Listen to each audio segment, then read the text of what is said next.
Em 2007, o mundo da tecnologia testemunhou um momento histórico. No palco de uma apresentação cuidadosamente orquestrada, Steve Jobs revelou o primeiro iPhone ao público. Ele não trouxe apenas um produto, mas 3. Um iPod com tela widescreen, um telefone celular revolucionário e um comunicador de internet. Mais do que uma bela apresentação, a grande sacada de Steve Jobs e da Apple é que, na verdade, os 3 produtos estavam em um único dispositivo. Era o início da revolução dos smartphones. Enquanto a plateia estava boquiaberta na Finlândia, a Nokia, líder absoluta do mercado de celulares, observava a novidade com uma certa dose de ceticismo. O então CEO da empresa, Olli-Pekka Kallasvuo, até reconheceu o impacto do iPhone, mas subestimou seu potencial de mudar o jogo. Afinal, a Nokia ainda dominava o mercado com 40% de participação global e mais de 400 milhões de aparelhos vendidos por ano. Quem poderia imaginar que, poucos anos depois, essa gigante seria praticamente varrida do mapa?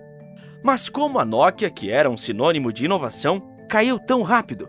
Quais foram os erros cometidos pela empresa? E como ela está voltando a ser relevante no mundo das comunicações?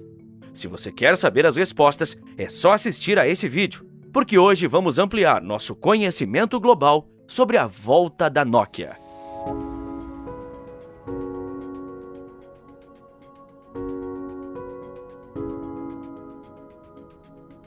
Segundo o Spotify, a música mais tocada no Brasil na primeira década deste século foi a canção Hello, da cantora americana Beyoncé. Mas se essa lista levasse em conta os toques de celulares, com certeza a música da década seria essa.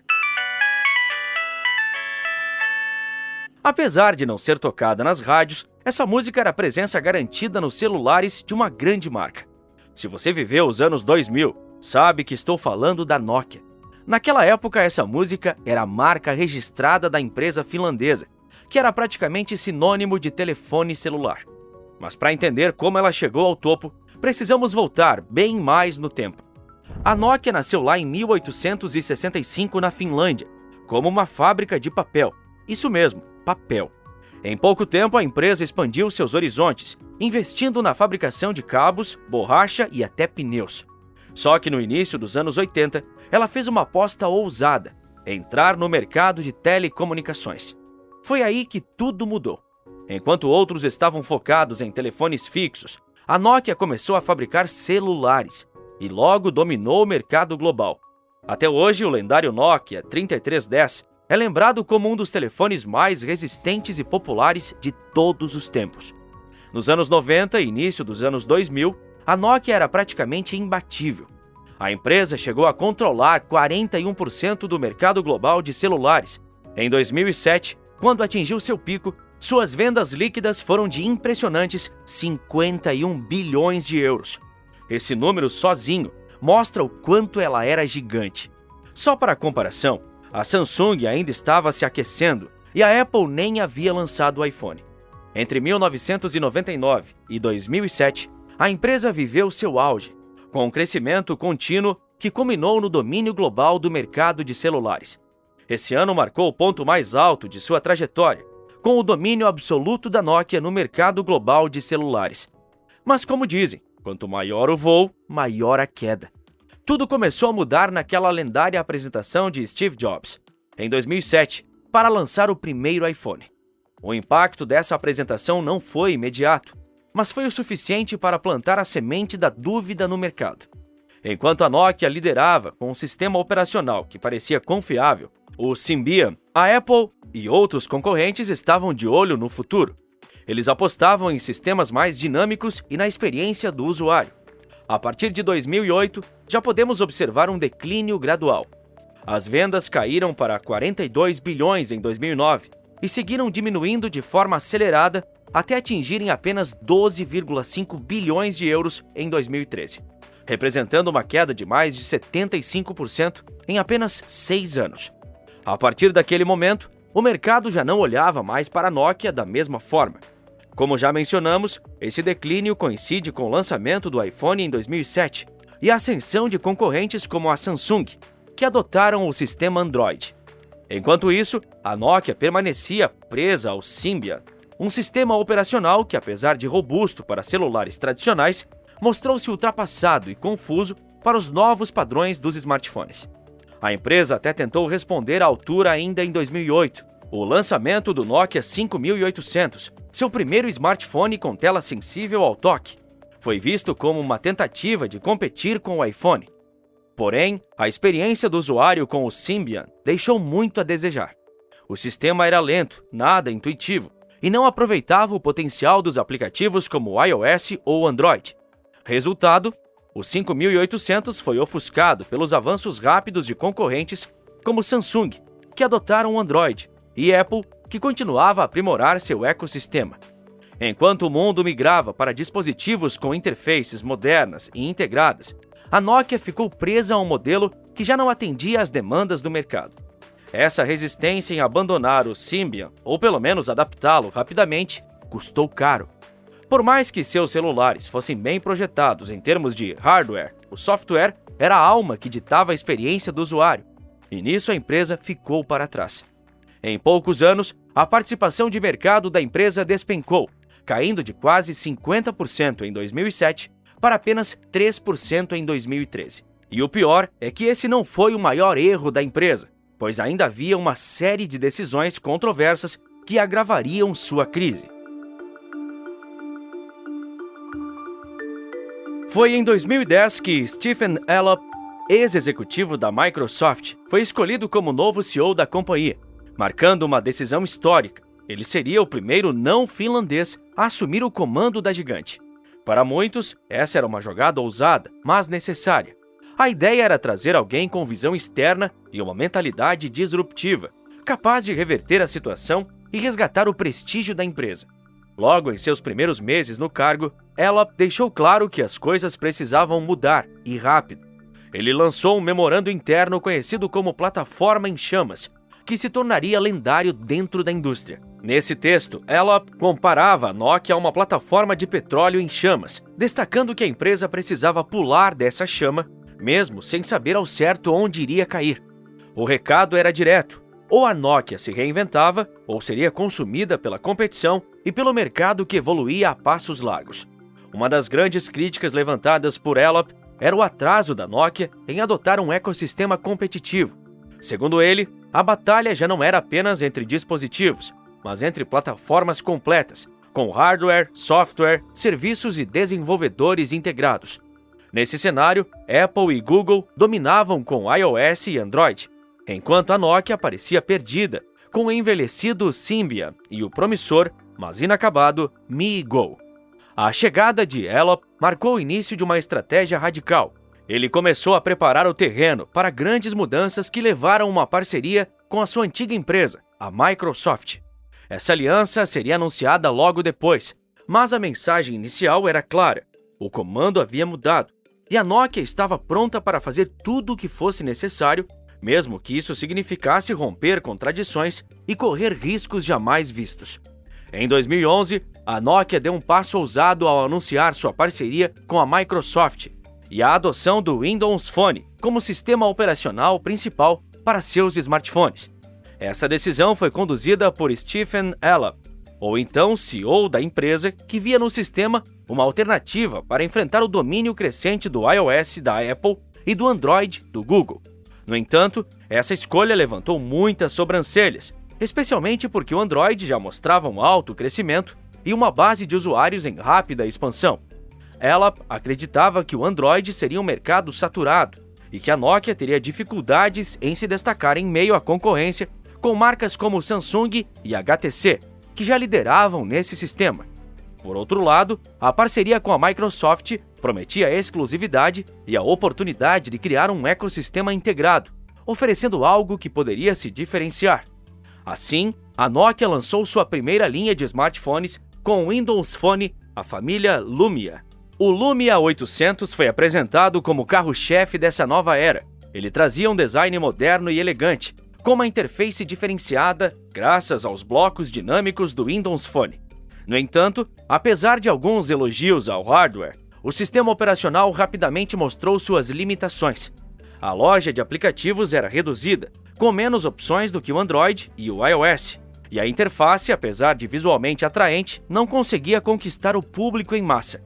Esses fatores começaram a frustrar consumidores e desenvolvedores, prejudicando a aceitação da plataforma. A adoção do Windows Phone também não conseguiu interromper o declínio da Nokia no mercado global. Em vez disso, a empresa continuou a perder participação para os concorrentes, e a linha Lumia não conseguiu atingir as vendas esperadas. Essa escolha, que deveria ser a salvação da Nokia, acabou aprofundando ainda mais a crise, marcando um dos períodos mais desafiadores da história da gigante finlandesa. Enquanto a Nokia tentava se reposicionar com Windows Mobile, gigantes como Apple e Samsung avançavam de forma implacável. A Samsung, por exemplo, conquistou mercados emergentes com dispositivos acessíveis, enquanto a Apple liderava o segmento premium. Sem conseguir competir nem em preço nem em inovação, as receitas da Nokia despencaram, marcando um contraste gritante com o seu apogeu. Esse cenário consolidou a impressão de que a era de ouro da Nokia havia realmente ficado para trás. Nesse ponto, a participação de mercado da Nokia, que já alcançou impressionantes 49% em 2007, caiu para apenas 3% em 2013. Em 2013, a Microsoft anunciou a compra da divisão de dispositivos e serviços da Nokia por 5,44 bilhões de euros.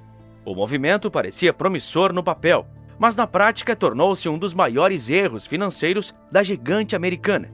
O acordo incluía a aquisição da linha de dispositivos da Nokia por 3,79 bilhões de euros e o licenciamento de suas patentes por 1,65 bilhão de euros.